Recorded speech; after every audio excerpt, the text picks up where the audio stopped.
Many people are throwing around that they're apostolic, but the truth be told is they don't really understand what apostolic ministry is.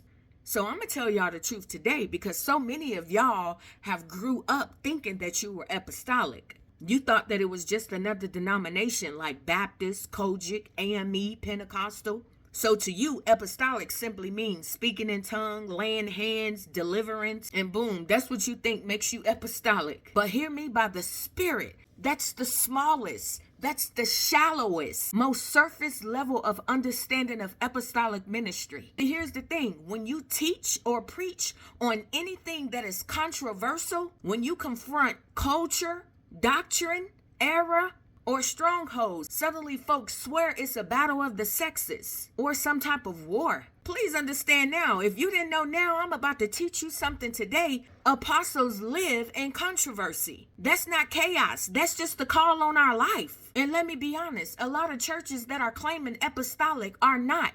They're comfortable. See, a lot of pastors are not even apostolic because they're careful. See, they have watered down the truth and the messages so much that a lot of y'all are walking around in half truths, half knowledge, half understanding, and absolutely no power or demonstration of God's power. And let me tell you why. Because anything outside of the sugar-coated toppings and teachings that y'all are used to is offensive to y'all. Anything that confronts your theology or your level of understanding and it's not sugar-coated, you think the delivery is too strong. See, the sad part is that many of y'all are used to a chaser. See, when you've never been taught the word straight, anything that's truth or contrary to what you believe, you call it offensive and you think it's an attack. See, if your ministry claims to be apostolic, if your church wears the title, if the leaders parade the name, and what I'm about to lay out, if it is not present, practiced, or prioritized, then honey, you're not in an apostolic house. You're in a denomination wearing an apostolic label. And there is a massive difference between apostolic branding and apostolic function. So let's start with this. A ministry is not apostolic because they speak in tongues. They shout, they do deliverance. They have oil, flags, and long services. They call the pastor apostle. So let's start with this. What makes a ministry apostolic? Number one, it's built on apostolic doctrine. Ephesians chapter 2, verse 20. Acts chapter 2, verse 42. See, in apostolic ministry, truth is taught straight, without compromise or cultural bending. Number two, is governed by apostolic order. Titus chapter 1, verse 5. Acts chapter 14, verse 23. Structure, accountability, elders, standards. And number three, apostolic ministry is driven by mission. Matthew 28, verse 19 through 20. It's not just a membership, it's a movement. And number four, it's marked by apostolic demonstration. 1 Corinthians chapter 2, verse 4 through 5. Power, signs, transformation, not just performance. Because the Bible tells us clearly that deliverance is the children's bread. You should not have to be in a church and then seeking other ministries that do deliverance, because where you are at as a member, they don't practice deliverance, but they call themselves apostolic. That don't make no sense whatsoever. From this point forward, you should know that you're in a denomination. You're not truly in an apostolic ministry, because that is one of the major functions of an apostolic ministry, deliverance. Number five, is centered on apostolic correction. 2 Timothy chapter 4, verse 2. Galatians chapter 2, verse 1. So you got to understand that apostolic houses correct error. We don't coddle it. And this is why so many of you can think that I'm coming off as attacking or that this is a sexist of the wars. No, I'm teaching. I'm teaching what ain't being taught in your own ministries. And I'm revealing truth to you that should have been taught to you from day one. And here's another thing. Apostolic ministry is focused more on your maturity versus your emotional entertainment. Ephesians chapter 4, verses 11 through 16. You see, real apostolic ministry raises grown believers, spiritual infants. See, many of you are in churches where you rely on your pastor for everything. Pastor, pray for me. Pastor, deliver me. No, when you are in a true apostolic ministry, you learn what your calling is. You learn what your function is. You learn how to do self-deliverance on yourself. You learn how to deliver others in your family. Look, I could go on and on. And so let me help y'all understand what the biblical function is of an apostle as well, so that you could truly understand as to why God sent me and what my function is in reference to being on these platforms. Number one, apostles lay foundation. Ephesians chapter 2, verse 20.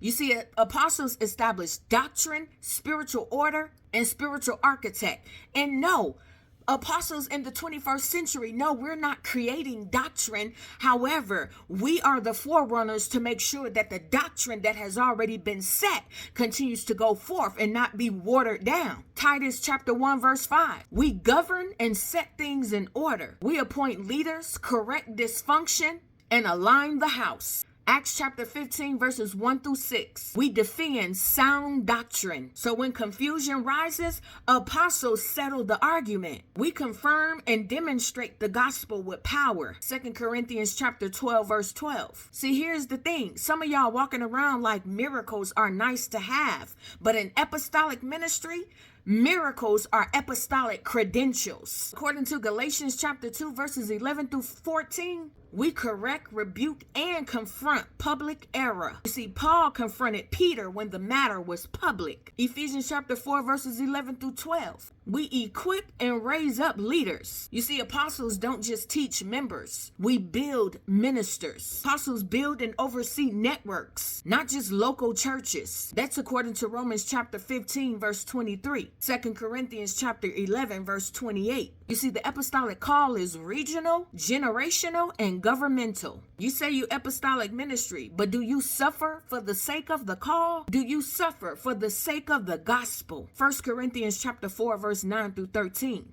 You see, apostles, we endure backlash, persecution, misunderstanding, and controversy. And not to mention, we discern and protect spiritual gates, according to Acts chapter 13, verse 10. As apostles, we confront demonic agendas, deceptive teachings, and false doctrine. And here's another thing. We release impartation. Romans chapter 1, verse 11. You see, we don't just preach and teach. We impart grace, revelation, and authority. That's the job description of an apostle. Everything else is aesthetics. And here are the apostolic marks of a true apostolic ministry to look for. Simply use it as a discernment checklist. The ministry must have a strong teaching rooted in scripture, consistent correction and truth-telling, demonstration of power, not performance, relational accountability and structure, strong prophetic grace and clarity,